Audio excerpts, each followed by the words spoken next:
zan bada cikakken bayanin halin da wannan cuta ta gama gari take ciki. A yau muna da ko kuma waɗanda suka samu wannan ciwon sun kai 75 a jihar Katsina. A cikinsu an sallami 6, a cikinsu mutum 5 sun rasu. Amma cikin 5 ɗin da suka rasu guda 4 dama sai bayan sun rasu ne aka gane suna da ita. Tsakanin shekaran jiya daga 2 ga wata zuwa yau mun samu sabbin kesu guda 35.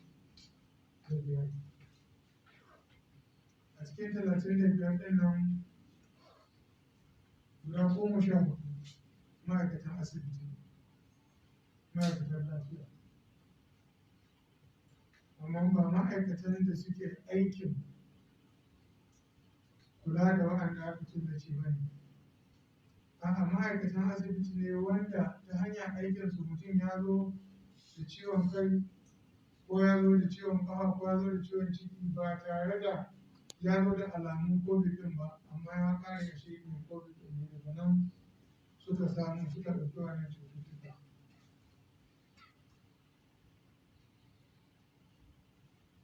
Sannan saura 23 ɗin ne cikin garin Katsina suke, mutum ɗaya ne daga Daura. Wannan ya ƙara tabbatar da cewa ka riƙa tunanin sai mutum ya zo daga Lagos ko daga Abuja ko daga wani gari, wannan cuta ta shigo cikin mu muke bazawa junanmu ita.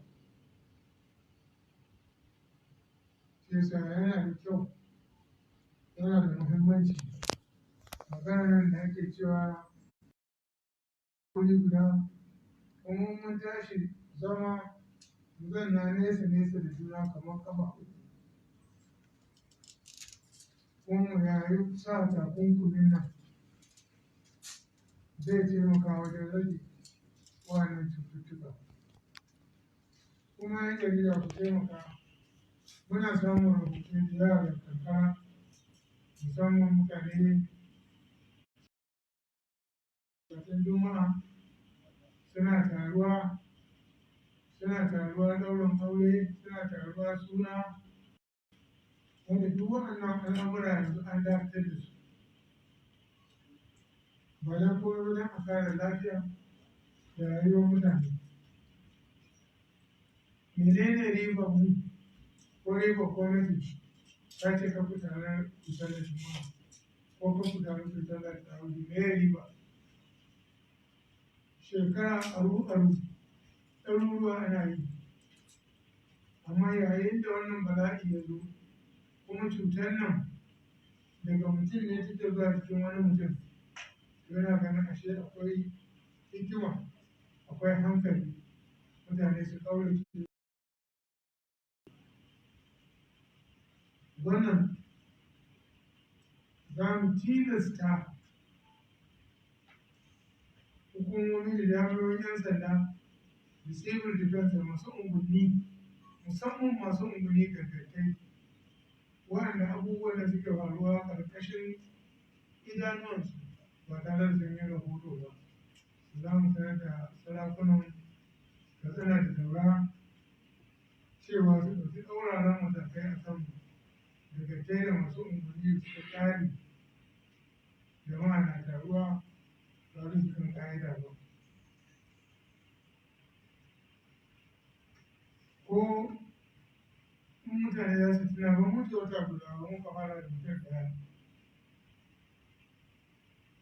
Yau an kai 70 da wani abu. Yanzu haka akwai samples namu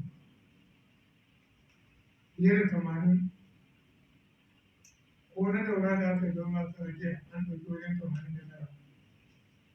Sannan da wasu guda 10 wani abu ko 20 da wani abu yan wanda suke a Abuja ba a kawo su ba. Kun ga muna sa ran samun sakamakon samples 100 da wani abu daga Abuja. Sannan kuma waɗannan mutane 35 da aka samu yanzu, su kuma za a bi duka waɗanda suke hulɗa da su, a ɗauko sunayensu, a ɗauko samfur ɗinsu, su ma a sake tura a Abuja. Ka kaddara cewa kowa na da mutum hudu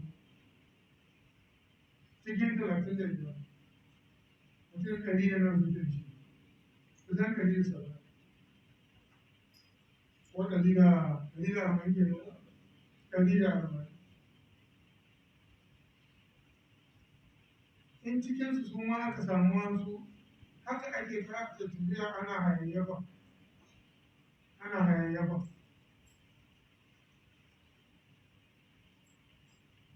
Kuma ina so in jarida ku je ku ga irin ƙoƙarin da ake yi mu na kawo ainihin facility inda za a zama wato marasa lafiya. Yanzu haka mu marasa gadaje jiki wanda yake za su sun kan ɗari da sauki. Yau mun gari za ku an fara shirya wasu marasa gadaje. So daga gobe ɗin nan muna iya fara kai marasa lafiya wurin in ba don ma'aikata da suke hayaniya a aikin wurin ba.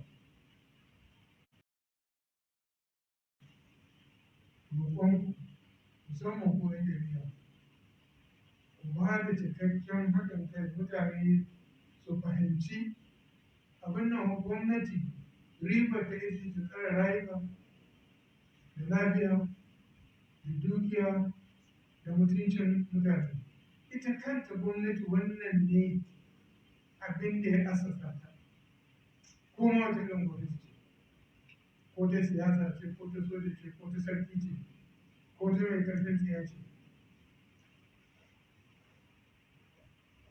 Iyakar abin da gwamnati aka ce ce, to ƙoƙarin da ake yi yadda za a tsare rayukan mutane da lafiyarsu da mutuncinsu. Babu wani abin da gwamnati ke yi don ta jama'a musamman. Duk abin da muke yi da tilas yau aikin gwamnati ya koma ba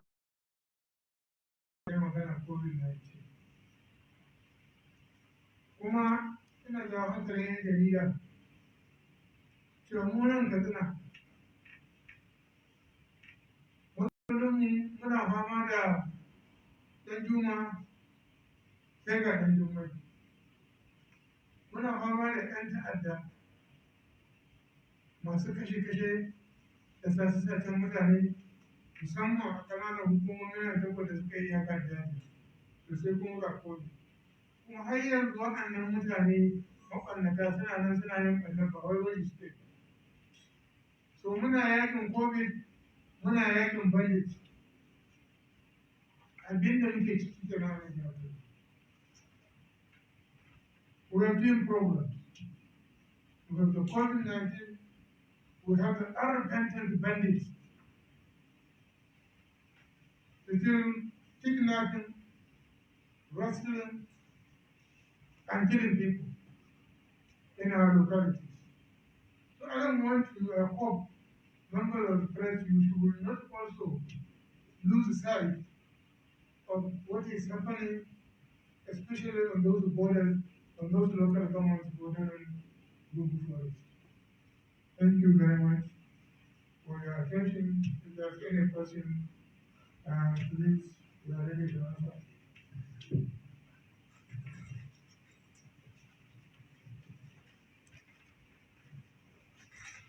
Assalamu alaikum warahmatullah. Sunana Yusuf da Silama. Ina da ɗan tambayoyi. Na farko, mako kusan biyu kenan da mai girma gwamna ya gabatar da jawabin da ke cikin garin Katsina. An tambaye shi ko akwai wani lokaci da za a ɗan ɗaga wa mutane. Ya ce idan sati biyu su ga musu yaya akwai batun ɗan ɗaga wa mutane ko kuwa. Sannan abu na biyu maganar ɗaga magana kansu salama ce a cikin garin Katsina. Wannan abu ya daga nan abu na ƙarshe ko kuma na biyu ƙarshe shine maganar matsalar tsaro da kai magana